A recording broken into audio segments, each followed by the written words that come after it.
بسم اللہ الرحمن الرحیم۔ سٹوری البم میں خوش آمدید۔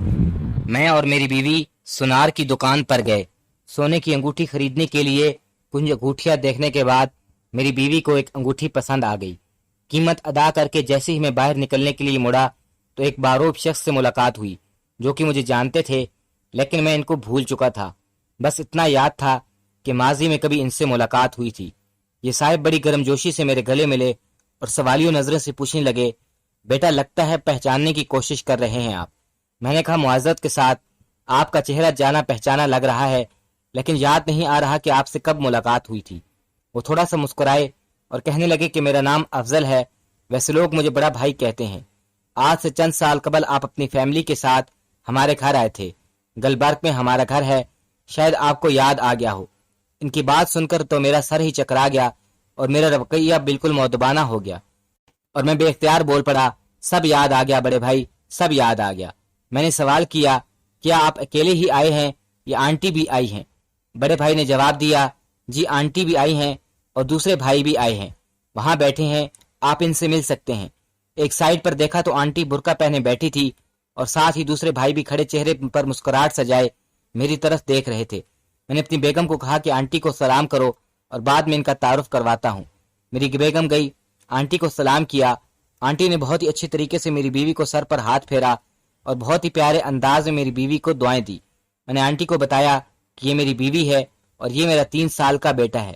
آنٹی بہت خوش ہوئیں اور اپنے بیٹے کی طرف آنکھوں ہی آنکھوں میں اشارہ کیا، جس سے میرے بیٹے کی جیب میں 1000 کا نوٹ ڈال دیا۔ میں نے بہت اصرار کیا کہ یہ غلط ہے، لیکن آنٹی نہ مانی۔ کچھ ادھر ادھر کی باتوں کے بعد آنٹی سے آنے کا مقصد پوچھا تو کہنے لگی کہ اللہ نے میری بیٹی کو بیٹے کی نعمت سے نوازا ہے، اس لیے بیٹی کے لیے اور ان کے اہل خیانہ کے لیے کچھ تحائف خریدنے آئی ہیں۔ میں نے پوچھا آنٹی کون سی بیٹی؟ آپ کی تو تمام بیٹیاں شادی شدہ تھی، صرف ایک کنواری تھی جس کے رشتے کے لیے ہم لوگ آئے تھے، اور آپ لوگوں نے کہا تھا کہ ابھی 5 یا 10 سال تک شادی کا کوئی پروگرام نہیں۔ حالانکہ مجھے حیرانگی ہوئی تھی کہ گھر پر رشتے کے لیے بلوا کر پھر کہہ دینا کہ 5 یا 10 سال تک شادی کا کوئی پروگرام نہیں، کتنی غلط بات ہے۔ آنٹی کو جیسے ایک جھٹکا لگا، لیکن وہ ایک سمجھدار خاتون تھی، فوراً ہی سمجھ گئیں کہ بات کچھ اور ہے۔ پوچھنے لگی کہ یہ بات آپ کو کس نے کہی تھی؟ میں نے کہا والد صاحب نے کہا تھا۔ وہ کہنے لگی نہیں، دراصل بات کچھ اور تھی، لیکن آپ کے والد صاحب نے آپ کا پردہ رکھا تھا۔ میرے اندر ایک تجسس پیدا ہو گیا کہ میرے والد صاحب ہم سے کیسے غلط بیانی کر سکتے ہیں، اور میرے والد صاحب نے کبھی بھی جھوٹ نہیں بولا تھا۔ آنٹی اپنے بیٹوں سے کہا کہ مجھے میرے بیٹے کے ساتھ اکیلا چھوڑ دیں، اور میں نے بھی اپنی بیگم کو کہا کہ تم تھوڑا سا وقت مجھے دو، بچے کو کھلاؤ پلاؤ۔ آنٹی کہنے لگی بیٹا، جس دن تم اور تمہارے اہل و خانہ ہمارے گھر ہماری بیٹی کا رشتہ لینے آئے تھے، میں نے اسی دن تمہارے رشتے سے انکار کر دیا تھا، جو کہ شاید تمہارے والدین نے تمہیں نہیں بتایا۔ تم ایک پڑھے لکھے اور معاشرے میں ایک کامیاب شخص ثابت ہو سکتے ہو، مجھے پہلے ہی علم تھا، اور مجھے مکمل یقین تھا کہ میری بیٹی کو بھی تم خوش رکھو گے۔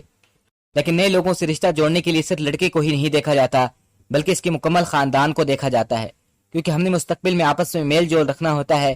اس لیے لڑکے یا لڑکی کے گھرانے والوں کو دیکھ کر مستقبل کا تعین کیا جاتا ہے کہ یہ گھرانہ مستقبل میں کتنا کامیاب رشتہ نبھا سکتا ہے، کیونکہ زندگی میں اتار چڑھاؤ آتے رہتے ہیں، اور ان حالات میں ہم کسی کو اپنی کی ضرورت ہوتی ہے، اس لیے ہم کسی ایسے سے رشتہ نہیں جوڑتے جو خوشیوں میں ہمارے ساتھ ہو، لیکن حالات خراب ہوتے ہی وہ ہم سے جدا ہو جائے۔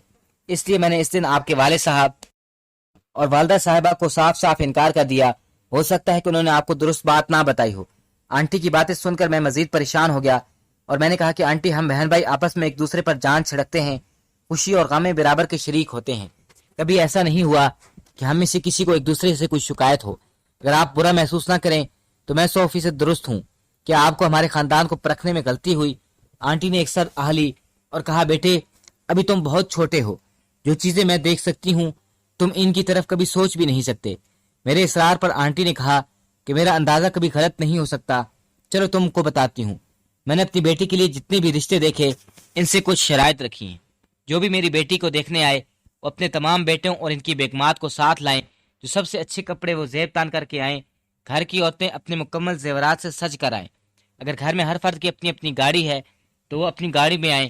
یہ شرائط بہت عجیب تھی، لیکن بعض لوگوں نے اس کا مطلب یہ لیا کہ شاید ہم لڑکے والوں کی مالی حالت دیکھنا چاہتے ہیں، لیکن ایسی بات نہیں ہے۔